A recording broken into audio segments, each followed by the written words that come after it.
او یار آپ اپنی اندر سے راز سے نکال کے نہ مدد کرو سیلاب والوں کی، صرف اتنی نیکی کرو. یہ جو اضافی اخراجات ہیں، ایڈوانس گاڑیاں بک کرانا، نئے ماڈل کے موبائل خریدنا، یہ جو ہمارے صرف ناز نخرے ہیں، صرف ان کو تھوڑا سا کلوز کر لو.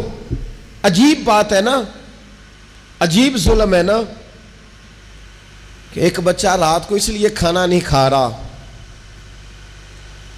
کہ اس کی مرضی کا پکا ہوا نہیں،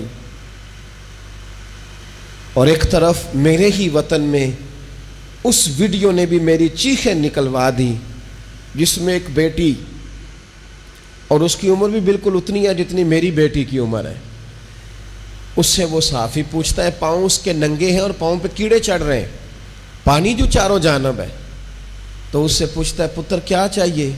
وہ کہتی ہے صرف روٹی کھانی ہے، کوئی مطالبہ نہیں، کوئی مطالبہ نہیں. روٹی دا دکھ نہ پوچھو، یہ روٹی بندہ کھا جاندی جی،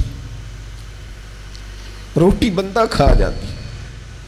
تو وہ سوسائٹی کس طرح سکون پائے گی کہ جو اپنے بچوں کے لیے تو ہر روز رنگ برنگی چیزیں خرید کے لائے، اور بالکل ان کے 5-7 گھنٹے کے فاصلے پر وہ لوگ بھی موجود ہوں جو کہے صرف ایک ٹائم روٹی مل جائے. روٹی دا دکھ نہ پوچھو، یہ روٹی تے بندہ کھا جاندی.